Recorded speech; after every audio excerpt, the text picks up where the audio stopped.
Olá Brasil, olá Residência Saúde, mais uma aula aqui com vocês, a nossa segunda aula do curso.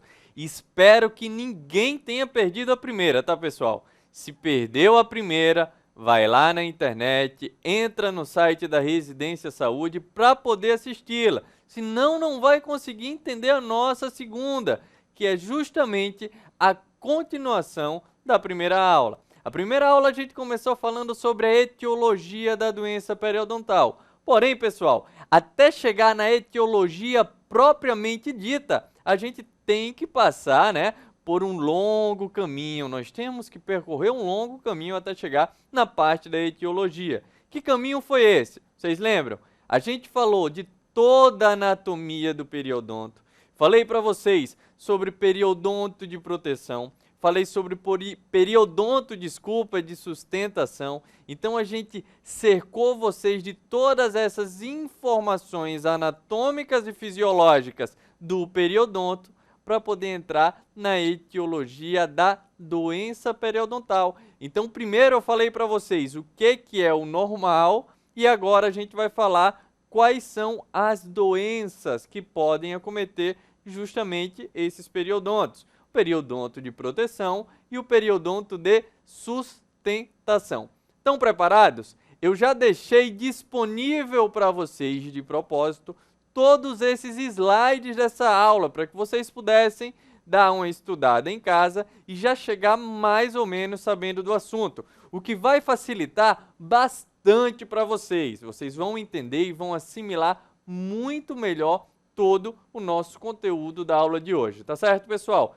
Estudaram muito, já começaram a fazer alguns exercícios, deram a lida já no material complementar. Quero todo mundo sabendo tudo sobre a doença periodontal, tá certo? Vamos lá, vamos continuar.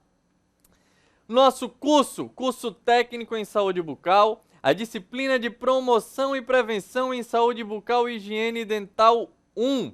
Nosso tema da aula de hoje, etiologia da doença periodontal 2. Para aqueles que perderam a primeira aula, eu me chamo Vitor Cruz, sou professor dessa disciplina e o coordenador do curso. Qualquer dúvida que vocês tenham ou sobre o curso ou sobre a disciplina, fiquem à vontade para mandar um e-mail para mim. victorcruz@residenciasaude.com.br, aqui embaixo na tela para vocês.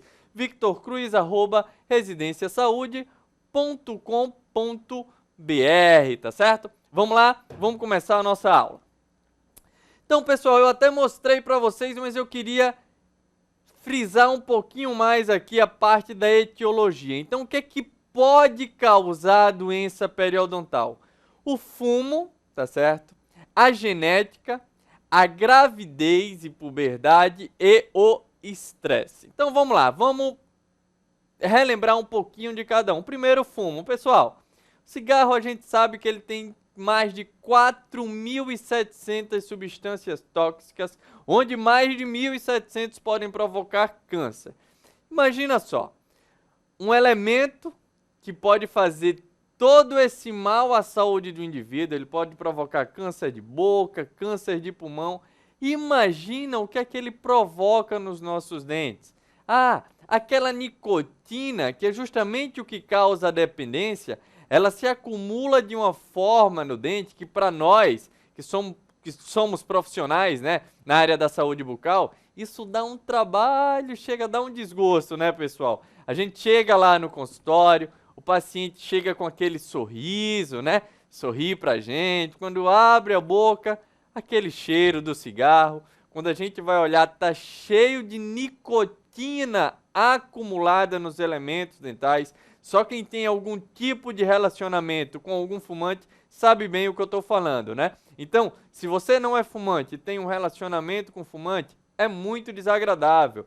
Então, vocês, até que estão nos assistindo, se eu tenho algum aluno aí, que eu espero não ter nenhum, mas como a gente tem muitos alunos em todo o país, não tem como a gente ter 100% aí que não fuma, mas você, se ainda fumar, espero que você deixe de fumar, não só por essa aula, não só pela doença periodontal que pode causar, mas por tudo, tá, pessoal? E com isso tudo eu incluo o Adriano. O Adriano que tá aqui, ó, atrás da câmera, tá atrás aqui.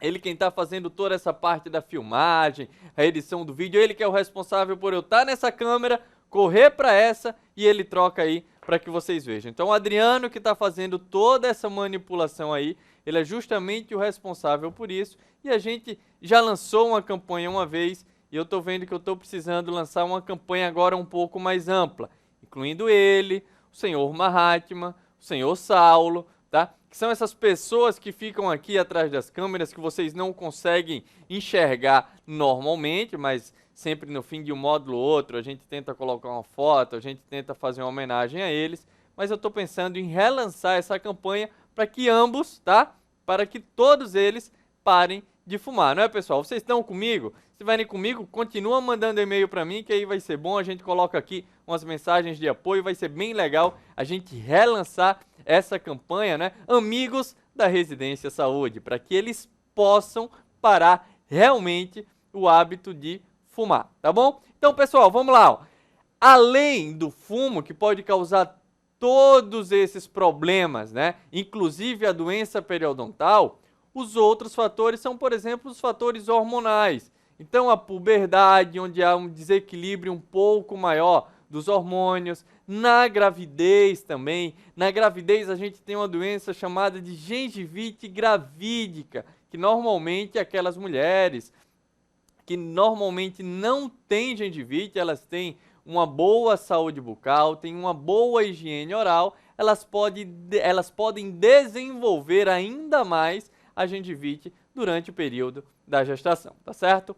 O outro tema, o outro ponto da etiologia da gente seria o estresse. Pessoal, o que é que seria o estresse?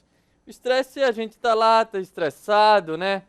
Brigou com a esposa, brigou com o marido, os filhos estão dando muito trabalho. Aí o que é que acontece? A gente fica com raiva, vai dormir, esquece de escovar os dentes. E pessoal, já viu, né? Esqueceu de escovar os dentes, o que é que acontece? Acumula placa bacteriana e daí vai desenvolvendo as doenças. Que doença, professor? Inicialmente a gengivite. Inicialmente? Por que inicialmente, professor? Inicialmente porque ela pode iniciar numa gengivite e pode evoluir para uma periodontite. Então a gente viu o fumo, né? A puberdade, a gravidez, que é essa alteração hormonal, né? A hereditariedade normalmente também pode ser uma causa da doença periodontal e o estresse são consideradas as principais causas de aparecimento da doença periodontal. Continuando, a gente ainda tem medicamento, parafunção. O que é uma parafunção? É um hábito, tá? É um hábito, a gente vai falar dele também. Diabetes, má nutrição e outras doenças sistêmicas. Então vamos lá, medicamentos. Quantas e quantas vezes a gente está no consultório, chega lá a mãe com o filho, ou a própria mãe, e a desculpa que ela dá para os dois qual é? Ah, doutor, não olha muito bem, não liga, que o meu dente está assim. É que eu tomei muito antibiótico quando eu era mais jovem. Ah, tá bom, ok, perfeito. Aí você vai lá olhar o filho, é porque ele também. Ele precisou tomar muito antibiótico quando ele era mais novo e por isso terminou causando esse estrago aí nos dentes dele. E a gente consegue enxergar que muitas vezes eles estão enganados. Muitas vezes é até a falta de higienização.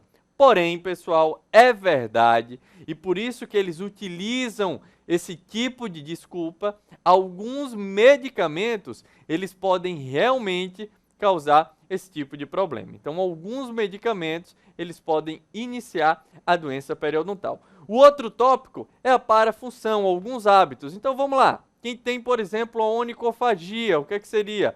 Roer unha. Então, tá lá, tá roendo unha, termina roendo um pouco mais, a unha entra aqui, ó, na nossa gengiva, termina machucando, ou então coloca, fica aquele pedacinho que ele não consegue remover de forma alguma, por quê? porque ele ficou preso dentro da gengiva inserida que a gente falou lá na aula passada, né? Eu espero que todos vocês, na verdade eu tenho certeza que todos vocês se lembram desses conceitos, então tá lá aprendendo esse tipo de hábito, ele também pode causar a doença periodontal. Outro hábito, pessoal, quem respira muito pela boca, termina ressecando um pouco mais toda a mucosa, facilitando, tá, a permanência da placa bacteriana ou biofilme dental na região dos dentes e na região gengival. O outro tópico, a diabetes. Pessoal, diabetes eu podia ficar falando aqui uma aula inteira sobre diabetes, mas para que a gente possa resumir um pouco mais, o que é que acontece no diabético? A gente sabe, né, não é segredo para ninguém, que o diabético ele tem uma dificuldade um pouco maior de cicatrização. Então imagine, ele tem uma lesão, tá? Ele tem uma chance muito maior de ter infecção também naquela região, e aí isso tudo vai transparecer para a saúde bucal dele. Então, normalmente, quando a gente tem o paciente diabético, pode ter associado a isso tudo uma periodontite. E essa periodontite é uma periodontite bastante agressiva e de difícil resolução. Com isso, ela vai avançar muito e o paciente ele pode perder o seu elemento dental. Além disso, outras doenças sistêmicas também podem estar relacionadas ao aparecimento da doença periodontal. Vamos falar agora, pessoal, sobre a doença periodontal propriamente dita, né? Então vamos lá. Primeiro, a gengivite. O que é que seria a gengivite, pessoal? Uma doença de característica inflamatória causada pelo acúmulo de biofilme dental. O que é o biofilme dental? Biofilme dental nada mais é do que aquela placa bacteriana. É a doença periodontal mais comum, estando associada à presença do biofilme na região da margem gengival. Então vamos lá. Pessoal, só para que a gente possa relembrar, o que é que forma uma placa bacteriana? Quais são os fatores que formam uma placa bacteriana ou um biofilme dental? Vamos lá.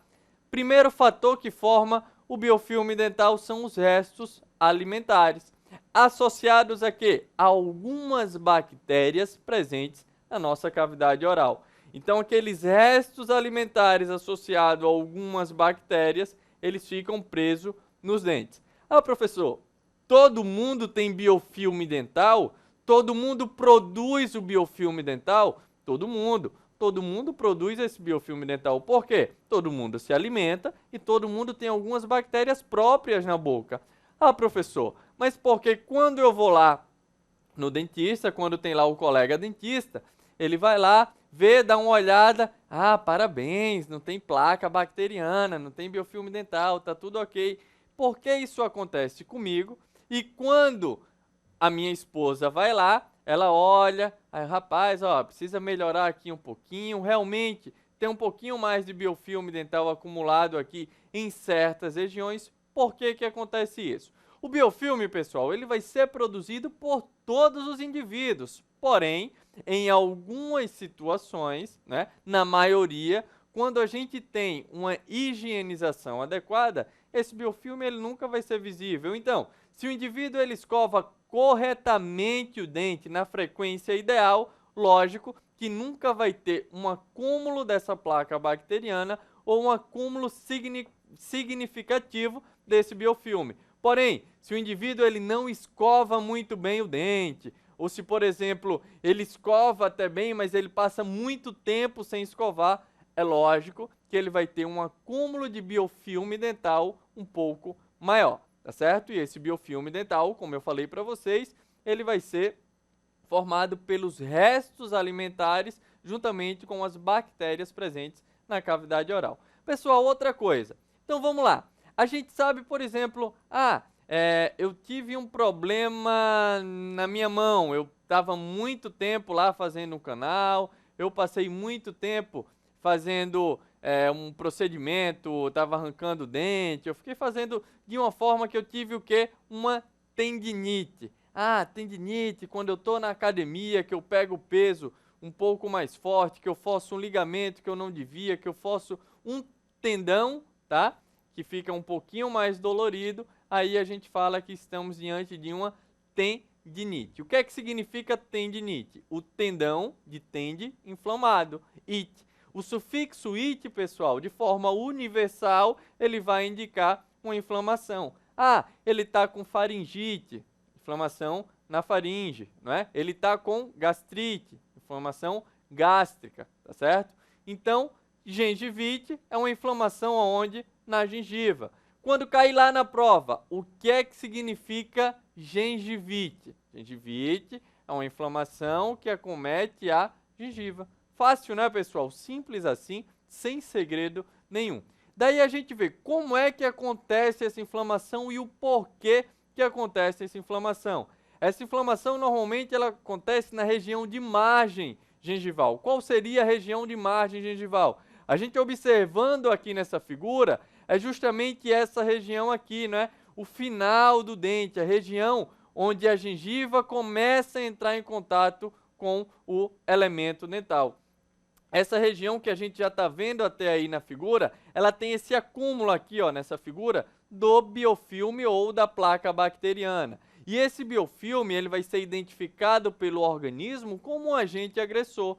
E como qualquer outro agente agressor que o nosso organismo identifique, ele vai tentar combater. E aí ele vai mostrar um sinal para a gente. Qual seria o sinal? A inflamação. E quando essa gengiva ela fica inflamada, pessoal, o que que acontece? Quando ela fica inflamada, que o indivíduo vai escovar os dentes, que o indivíduo toca naquela gengiva, vai acontecer o sangramento, porque aumentou o fluxo sanguíneo naquela região e ela ficou muito mais sensível. E normalmente o que é que acontece com 90% dos pacientes quando eles escovam o dente ou quando eles passam fio dental e começa a sangrar? Eles simplesmente param. Por quê? Ah, tá machucando, vai começar a doer. Eu escovei, começou a sangrar, eu passei o fio dental, tá sangrando, não devo mais escovar o dente porque senão vai doer. Certo? Errado, pessoal. É totalmente o contrário. Eu acabei de mostrar para vocês o que é que causa a gengivite. E esse acúmulo de placa bacteriana, tá certo? Esse acúmulo do biofilme dental. E esse acúmulo do biofilme dental, ele precisa ser removido para que a gengivite seja cessada. Como é que eu vou remover ele se eu não escovo os dentes e se eu não passo o fio dental? Não existe, não é, pessoal? Então, a gente tem que ir ao dentista, faz toda a parte da prevenção. Em casa, a gente precisa ajudar. Então, a gente tem que instruir os nossos pacientes que não adianta apenas ele ir lá no dentista, tá? Fazer toda a parte de raspagem, toda a parte de limpeza e depois ele ir para casa, tá bom? Muitas vezes, quem vai fazer essa parte da limpeza, ou a maioria das vezes, 99%, quem vai fazer é o técnico em saúde bucal. Ele é capacitado para isso. Ele pode fazer a profilaxia, remover o biofilme dental, ele pode remover o cálculo supragengival, tá certo? Por lei, vocês podem fazer isso tudo. Aí imagina só, vocês vão lá, tem um trabalho absurdo para poder remover todo aquele tártaro, toda aquela placa bacteriana do paciente. A gente instrui o paciente a quando ele for para casa continuar com a higienização. O paciente chega em casa, não continua com a higienização. O paciente acha que o consultório odontológico é um lava-jato, que ele vai lá, leva a boquinha dele, a gente limpa, depois só precisa limpar novamente quando tiver que voltar lá, aí o paciente volta novamente. Uma semana depois ou um mês depois, com tártaro, com o biofilme, por quê? Porque ele não manteve a higienização em casa. Ah, professor, por um lado é bom que a gente consegue mais dinheiro, ele vai lá, vai pagar de novo. Mas, pessoal, a satisfação profissional de resolver o problema daquele paciente, ou melhor, a frustração por não ter conseguido resolver aquele paciente, é muito maior, não tem dinheiro nenhum que pague isso.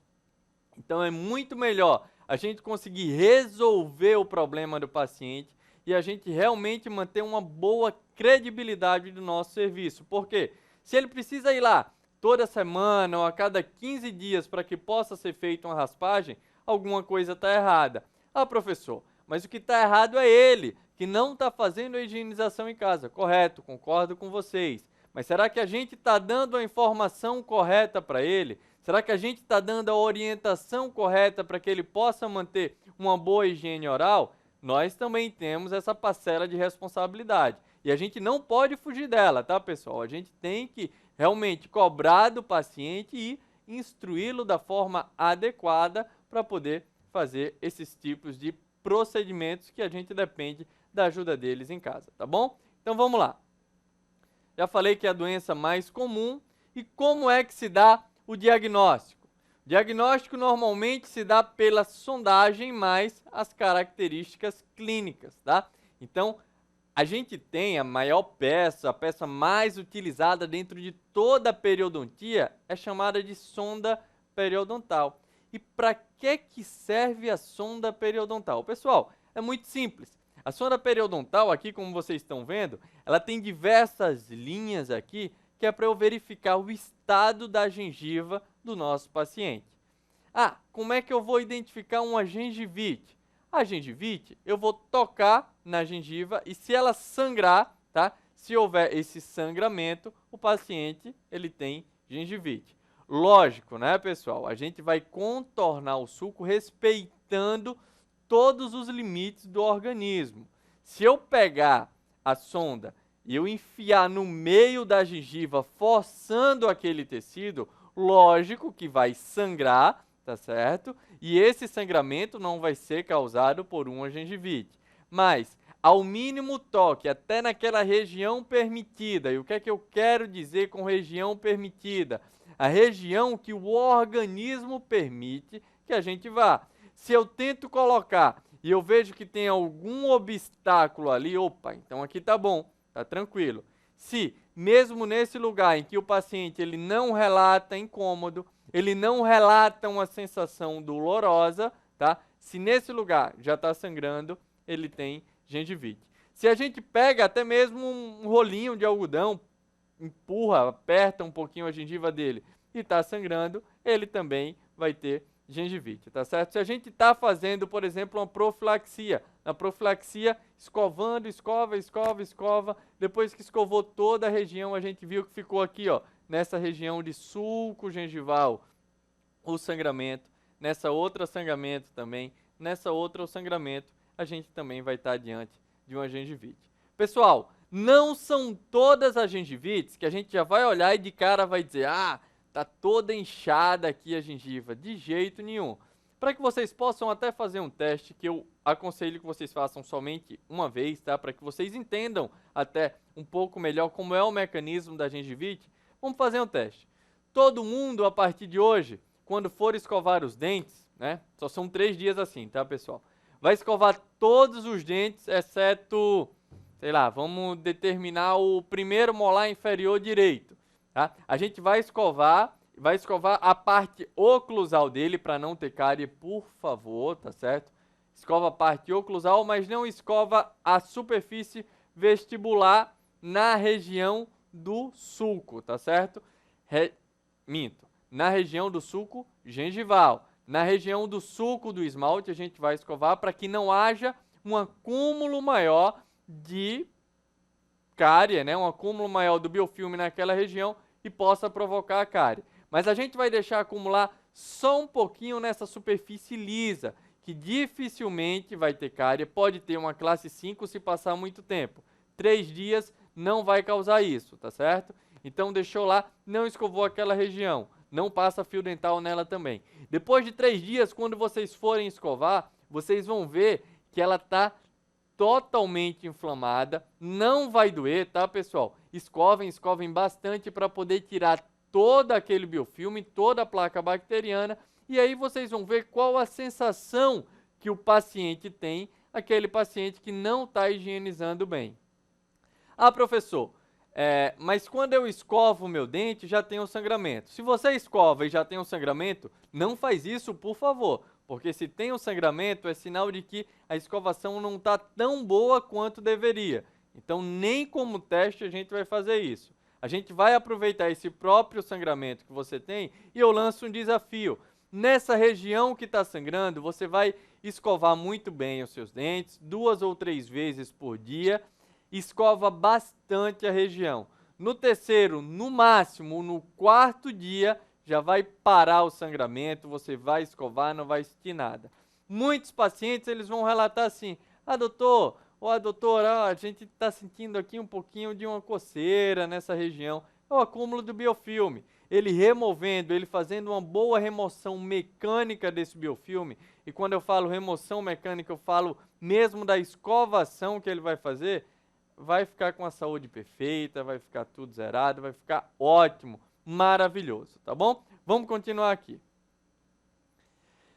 Quais são os fatores que vão facilitar o aparecimento da gengivite? Como eu falei para vocês, né, alguns fatores dependem de alguns hábitos. Enquanto vocês copiam, antes de eu falar, eu vou tomar uma aguinha aqui, tá, pessoal? Então a gente tem, primeiro, o respirador bucal, tá? Respirador bucal. Depois, as próteses mal adaptadas. Depois, restaurações defeituosas, diabetes, estresse e distúrbios hormonais. Agora eu vou explicar um por um para vocês. Primeiro, respirador bucal. Como eu havia falado com vocês, o respirador bucal, ele vai deixar toda a mucosa oral mais ressecada. Por quê? A passagem de ar constante por essa mucosa vai deixar ela um pouco mais ressecada. A gente pode fazer um teste simples em casa, de secar a nossa bochecha e seca um pouquinho a gengiva.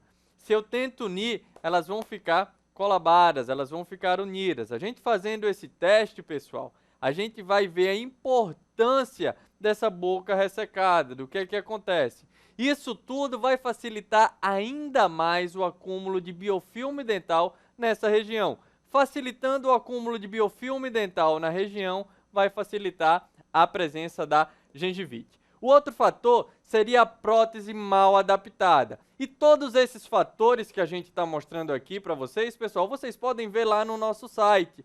Professor, onde? Eu não estou lembrando direito. Lá naqueles exercícios que a gente disponibilizou para vocês. Qual? No inbox. A gente disponibilizou 6 exercícios e dentre esses exercícios que a gente disponibilizou, www.residenciasaude.com.br, aqui embaixo o endereço para vocês, tem um exercício específico sobre a doença periodontal.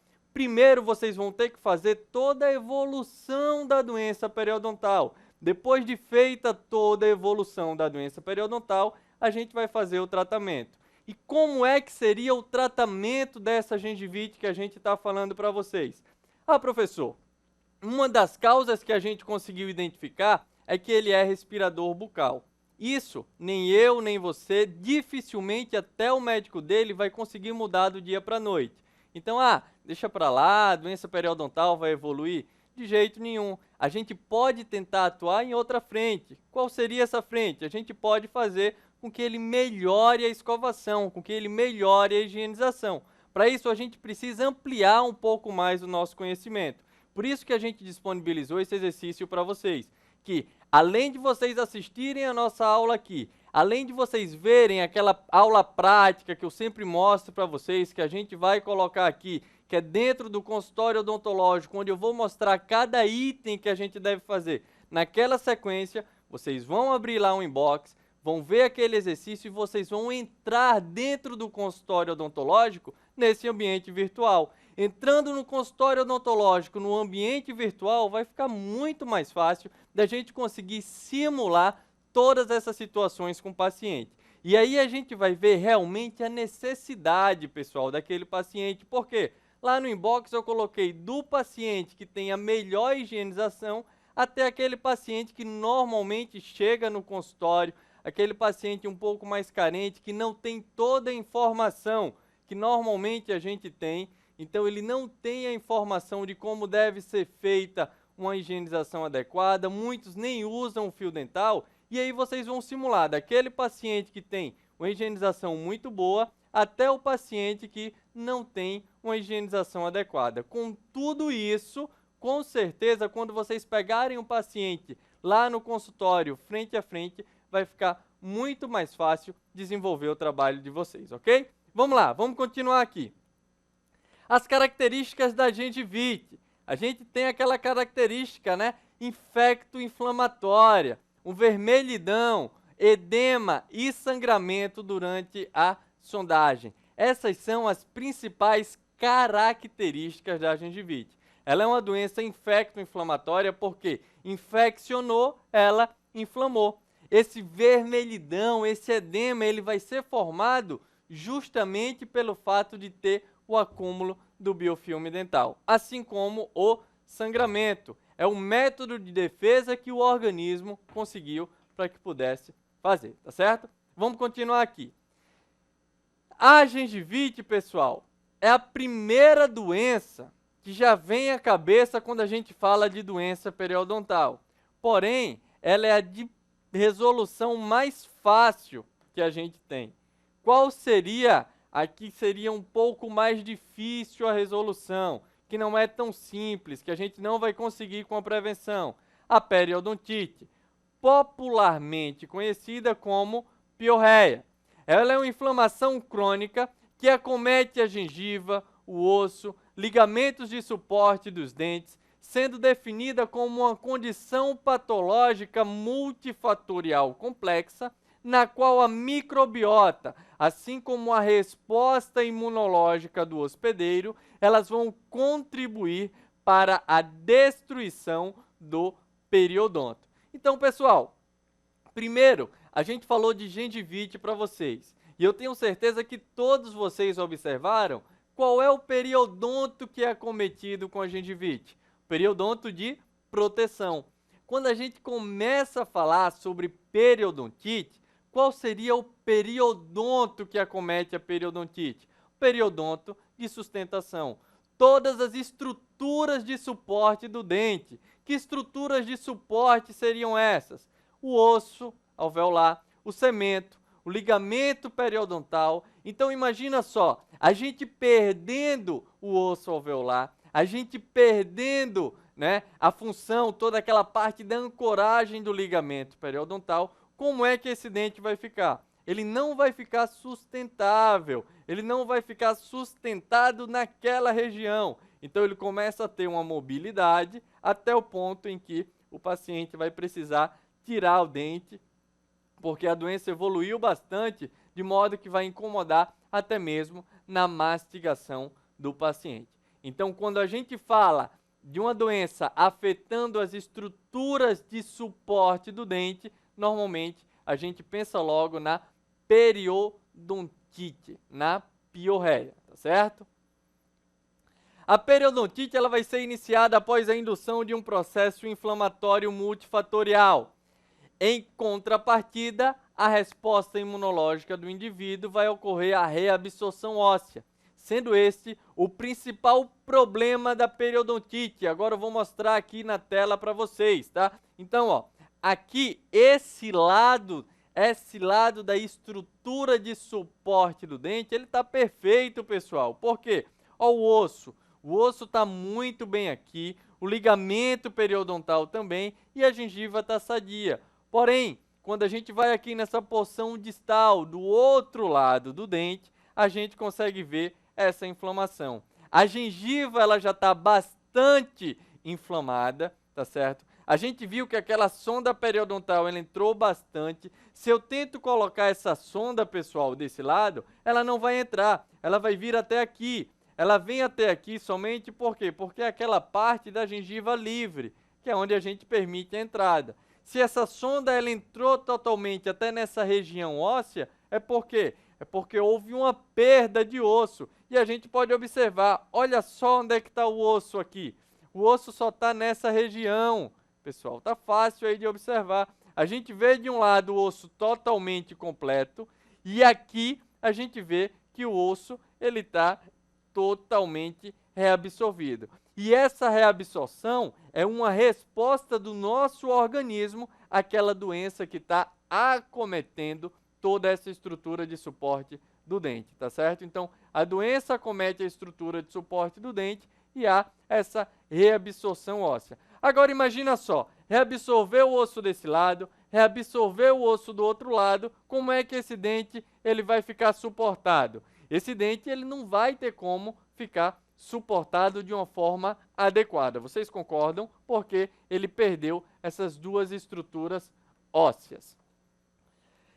Quais são os principais sintomas da periodontite? Sangramento, essa hiperemia gengival, halitose, pessoal. O que seria halitose? Esse mau hálito, tá certo? E o principal método de diagnóstico é a sondagem. O que seria a sondagem? A gente ainda vai falar algumas técnicas para vocês, como a gente deve seguir. Isso daí a gente vai falar um pouquinho mais na epidemiologia da doença periodontal. Não se preocupe que neste módulo eu ainda vou falar bastante sobre essas técnicas de sondagem. Mas só para que vocês possam entender, quando eu mostrei na figura anterior aquela sonda ela entrando, então assim, aquela sonda ela tem vários níveis. Então eu sei que tem ali 3 milímetros, 5 milímetros, 7 milímetros. Então ela vai ter algumas marcações. Se eu ver que ela entrou menos de 3 milímetros, eu sei que está sadia. Se eu vejo que ela entrou 5 milímetros, se ela entrou 7 milímetros, eu vejo que tem uma chamada bolsa periodontal. E essa bolsa periodontal, essa reabsorção óssea causada, é uma das características da periodontite. Então, seu diagnóstico vai ser feito dessa forma, através da sondagem. Lógico, se eu chego lá, vejo que tem um dente mole, eu posso desconfiar, um dente mole, desculpa, um dente com mobilidade, para que vocês possam aprender. Muitas vezes, né, não adianta a gente também ficar corrigindo o paciente, mas 99% dos pacientes vão chegar dizendo que estão com dente mole. Dente mole não é, dente mole é assim, ó, mole é a nossa camisa, isso aqui é mole. Mas um dente que se move, ele está duro ainda, ele está com mobilidade, tá? Vamos tentar passar a usar esse tipo de nomenclatura. Então o dente chegou lá mexendo, o dente está com mobilidade. A única causa da mobilidade é a doença periodontal? Sim ou não? Não, lógico que não, né, pessoal? Imagina só, o paciente sofreu um acidente, bateu com o carro, quebrou o dente lá na parte da raiz, o dente vai ter mobilidade do mesmo jeito e eu não vou saber se foi uma doença periodontal ou se fraturou naquela região. Então vou lá, faço a sondagem, tá tranquilo aqui, ou então tá entrando muito, entrou de um lado, entrou do outro, faço uma radiografia, vejo se tem a fratura ou se realmente é uma doença periodontal. Lógico que na anamnese a gente já vai perguntar se ele lembra de ter tido algum trauma na região, se ele lembra de ter tido alguma pancada, se ele é diabético, se ele fuma, todos os fatores que estão relacionados à doença periodontal e, por exemplo, a fratura dentária também, para que a gente possa eliminar uma das possibilidades. Continuando. Quais são as consequências, né? Como eu falei para vocês, a halitose, o mau hálito, e essa perda de osso que envolve o dente, pessoal. Aqui mais uma figura mostrando para vocês. Com isso vai ocorrer uma mobilidade dental e dependendo do grau de mobilidade dental, vai ocorrer a perda dentária, né? Se é uma mobilidade pequena ainda, tá, pessoal? Há um jeito da gente conseguir cessar a evolução da periodontite e a gente consegue com que aquele dente ele volte a ficar firme.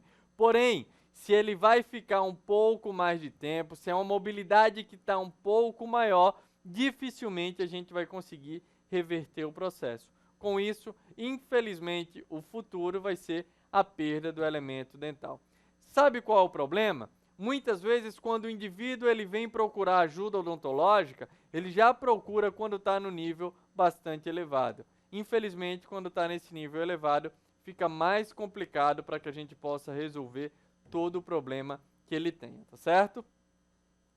Continuando. Quais são os tipos de tratamento que o profissional pode fazer? No tratamento da periodontite, a gente tem um tratamento que é um pouco mais conservador e a gente vai ter um tratamento que é radical. O tratamento conservador qual seria? Remover tudo que está causando aquela periodontite. É um acúmulo de tártaro grande? Então vamos fazer uma raspagem, vamos fazer uma limpeza a fundo, vamos limpar realmente toda aquela região radicular para que não haja nenhum processo inflamatório que cause a reabsorção do osso, tá certo? Porém, se já está evoluída, se já está um grau de mobilidade muito grande e essa mobilidade está provocando uma dor maior no paciente, infelizmente o tratamento vai ser um pouco mais radical, sendo a exodontia desse elemento dental. Então vamos lá. O que é que seria o tártaro ou cálculo dental? Um dos causadores, né, da periodontite e também um dos causadores da gengivite, tá certo? O tártaro ou cálculo dental ele vai ocorrer a partir da mineralização do biofilme, com a participação da saliva que contém íons de cálcio e do dente, de onde a placa retira cálcio e fosfato pela queda do pH. Ah, professor, que complicado, não entendi nada. Imagina só, para que a gente possa resumir. Tem aquele biofilme dental, tem aquela placa bacteriana que ela está há muito tempo no elemento dental, que está há muito tempo no dente e ela não está sendo removida. Então ela não é removida. O que é que acontece? Na minha saliva, na sua saliva, na saliva de todo mundo, a gente tem alguns íons de cálcio. A gente sabe que o cálcio, né, aquela estrutura que é responsável por dar mais sustentação, por dar mais vigoridade aos nossos ossos, tá? É uma estrutura um pouco mais endurecida. Então fica mais fácil da gente lembrar. Então o que acontece? Acontece uma mineralização. Professor, uma mineralização, o que é isso? Introduzir minerais, tá certo? Então tem lá a placa bacteriana, o biofilme dental composto pelos restos alimentares e por algumas bactérias. Aí eu começo a colocar cálcio, aí começa a ter o fosfato do dente, que com a queda do pH ele vai ser liberado, e toda essa combinação de minerais vai fazer com que aquela placa bacteriana que antes era removida com a escovação, ela fique um pouco mais endurecida. Ela ficando mais endurecida, o paciente não vai conseguir mais remover em casa com a escova, né? Por mais que a gente também faça uma profilaxia, ela não vai ser removida. Ela só vai ser removida no consultório odontológico ou com a raspagem manual ou com a utilização de ultrassom ou outros artifícios que a gente tem, tá certo? Mas essa eliminação só poderá ser feita no consultório odontológico. Então, como é que se forma o tártaro ou cálculo dental? Ele vai se formar exatamente dessa forma. Primeiro, vai ter a placa bacteriana. Essa placa bacteriana ela vai mineralizar. Vai mineralizar como? Ela vai mineralizar com os íons de cálcio presentes na saliva e os íons de fosfato que vão sair do dente. Com isso ocorre a mineralização e a formação dessas placas. Pessoal, muito cuidado, né? Infelizmente tem muitas crenças, e isso eu já peguei mais de um paciente, não foi um paciente perdido, que ele chega e ele diz, ah, doutor, sou natural, eu não gosto de usar pasta dental, eu escovo meu dente com tabica de árvore e tudo, não tem problema, é só quando a carne fica presa eu tiro, pode ver, eu não tenho cárie. Muitas vezes não tem cárie porque é tão natural que não tem uma dieta rica em açúcar, ou não ingere nenhum tipo de açúcar. Agora, quando abre a boca, a doença periodontal está absurda, cheio de tártaro. E eles acreditam que esse tártaro formado é o que dá força para o dente, tá? Então é uma proteção natural que foi criada para o meu dente. Meu dente ficou muito mais forte. E aí a gente dificilmente vai conseguir convencer, porém, quando a gente convence que a gente elimina todo o tártaro da região, ele ainda olha pra gente e vai reclamar. Por quê? Porque antes os dentes deles eram todos colados pelo tártaro. E eles vão, ah, você cortou um pedaço do meu dente, você tirou, agora eu consigo passar a língua entre os dentes. Por quê? Porque não vai ter mais aquele cálculo dental unindo o dente. A gente só remove o cálculo dental e realmente fica aquela região normal, a região natural, e o paciente ele não vai aceitar, ele vai dizer que a gente tirou toda a proteção biológica do dente dele. Nesses casos, quando ele se recusa a remover, a gente pede para ele assinar. Lógico, a gente explica isso tudo a eles. A gente explica que essa doença periodontal pode evoluir, que ele pode perder esses elementos dentais e as consequências que isso pode trazer para a vida dele. Se mesmo assim ele quiser, a gente não tem como forçá-lo a fazer aquilo. A gente tentou ajudar, mas ele assim não termo, dizendo que não quis a nossa ajuda, tá bom? Continuando. Então aí mostrando mais algumas figuras para vocês, né? Do tártaro ou do cálculo dental. Muito tártaro, né, pessoal? Tem gente que não se sente bem vendo isso aí. E aqui para que vocês vejam rapidinho só os conceitos básicos da anatomia dental. Aqui o dente a gente vai dividi-lo em algumas faces. A gente tem a face vestibular, palatina, mesial, distal, oclusal e incisal. Nesse dente aqui, nesse molar, a gente vai ter, por exemplo, a face vestibular, que é essa voltada aqui, ó, para fora, tá? Voltada para o vestíbulo, voltada para a bochecha. A face palatina voltada para o palato ou o céu da boca, tá? Ou voltada para a língua também, nos dentes inferiores, chamadas de face lingual. A face distal, a face que está mais longe da linha média do dente, tá? Então a face que está mais próxima é a mesial e a face que está mais distante é a distal. E essa face de cima, que seria a face oclusal, tá? Só para que a gente possa dar uma revisada, o nosso tempo está acabando, por quê? Porque o cálculo supragengival, pessoal, ele é clinicamente visível, coronal. O que é que isso quer dizer? Na coroa, na margem da gengiva. A presença e a quantidade do cálculo supragengival é o resultado do nível de depósitos bacterianos nos dentes, mas também são influenciados pela secreção da glândula salivar. Normalmente a coloração é de branco a marrom escuro, a depender se há ou não sangramento, tá? Então aí mostrando para vocês o branco, nessa região palatina ou nessa região lingual dos elementos dentais. E por que que eu falei isso? As regiões que mais acumulam, tá, o cálculo dental, essa região aqui nos incisivos centrais inferiores, centrais e laterais, nesses dentes inferiores a região palatina, que é justamente essa região que está na tela. Além delas, a região próximo ao ducto, tá? Das glândulas aqui da parótida também, que há uma salivação muito grande. A região vestibular dos molares, ela também é muito acometida justamente por esse aumento no fluxo salivar da região. Então, ó, o cálculo subgengival, ele vai se formar apicalmente à margem gengival e ele não é normalmente visível. Por quê? Porque ele está embaixo da gengiva. Ele pode ser detectado por uma exploração tátil com a sonda, tá? Então passou a sonda, está sentindo que está um pouco áspera, é porque realmente pode ter um cálculo subgengival ou um explorador fino e normalmente é evidente com a sua superfície áspera. Coloração marrom ou preta, porque já ocasionou um sangramento. Tá. Qual é que seria o tratamento para o tártaro ou cálculo dental? Eu já adiantei para vocês a raspagem.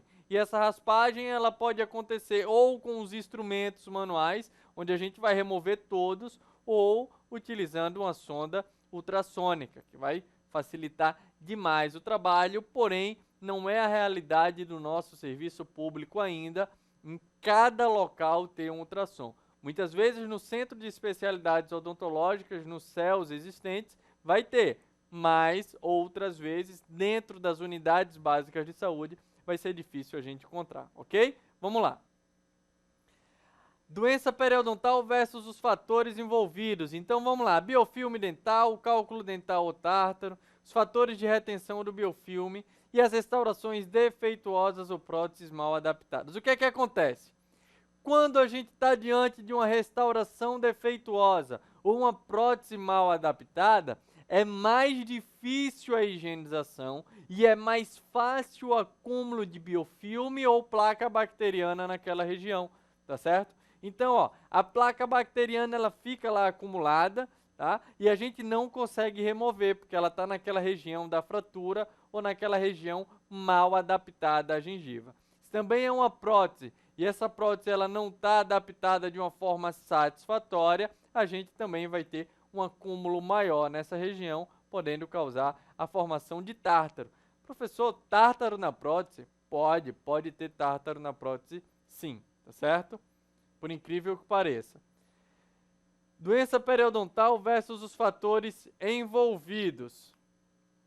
Modificação do ambiente do sulco gengival, proliferação e multiplicação de micro-organismos, tá certo? Então vai modificar todo o ambiente gengival e vai ter uma proliferação ainda maior dos micro-organismos. Então aqui, ó, por exemplo, uma retração gengival. O que seria a retração gengival? O natural seria a gengiva cobrir totalmente essa porção radicular.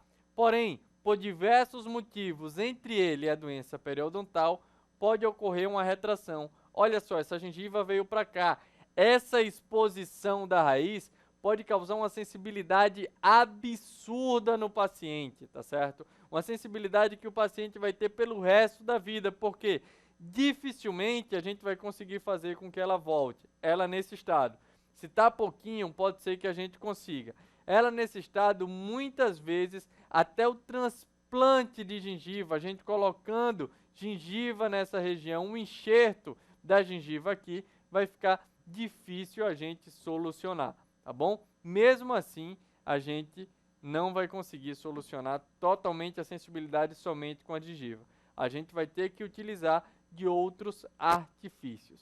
O melhor é a prevenção para que nunca chegue nesse estado, tá certo? As causas da retração gengival: traumatismo, escovação, inflamação gengival bacteriana, trauma oclusal, restaurações desadaptadas na região gengival. Então, para que vocês entendam como é importante a adaptação, uma restauração correta, que vocês vão ser responsáveis por fazer diversas restaurações também, para que a gente possa manter um bom ambiente gengival. As causas podem ser uma posição alta dos freios labiais, movimentos ortodônticos, dentes arqueados também, tá? Vai ter uma sensibilidade. Normalmente o tratamento de escovação, limpeza, ajuste oclusal, remoção dos hábitos nocivos, remoção de excesso de material restaurador e o tratamento ortodôntico. Para finalizar, o abscesso gengival, localização, vai ter uma dor localizada, rápida expansão e início súbito. Normalmente limitado à gengiva, vai ser um abscessozinho que vai ficar na gengiva marginal ou na papila interdental, entre um dente e outro. Os primeiros estágios vão ser um inchaço, um vermelhidão com a superfície lisa e brilhante. É uma resposta à irritação causada por substâncias estranhas, cerdas de escovas, pipocas e cascas de frutas, ou pela ação do fio dental introduzido de forma vigorosa. Então a gente tem que respeitar sempre os limites do nosso organismo. O tratamento é a remoção da causa e o acompanhamento no consultório odontológico. Então vai depender muito da causa, tá? Muitas vezes utilizou muito forte o fio dental, ou então estava escovando a escova, uma escova um pouco mais antiga, uma escova velha, terminou saindo uma cerda da escova, entrou na região gengival, um pedaço de pipoca, né, o milhozinho da pipoca que eu dei exemplo para vocês. Se ele ficar muito tempo, o organismo vai entender aquilo como sendo um agente agressor e vai fazer com que tenha um abscesso, um processo inflamatório um pouco maior, que pode se tornar infeccioso, tá bom? Muito importante, pessoal, para a gente finalizar agora de verdade, nem toda gengivite ela vai evoluir para uma periodontite. Porém, toda periodontite foi iniciada a partir de uma gengivite. Então, a gente conseguindo uma boa higienização, a gente conseguindo fazer com que o paciente ele fique livre de todos os tipos de gengivite possíveis, a gente vai fazer com que ele tenha uma ótima saúde oral, uma ótima saúde periodontal e que não haja uma periodontite, não haja uma perda. Então é isso, pessoal. Muito obrigado. Lembrem do aspecto da casca de laranja, que é o ideal que a gente sempre quer, tá certo? Muito, mas muito obrigado. Qualquer dúvida que vocês tenham, tá aí embaixo o meu e-mail, vitorcruz@residenciasaude.com.br. Um grande beijo no coração de vocês e até a próxima semana. Tchau, tchau, pessoal!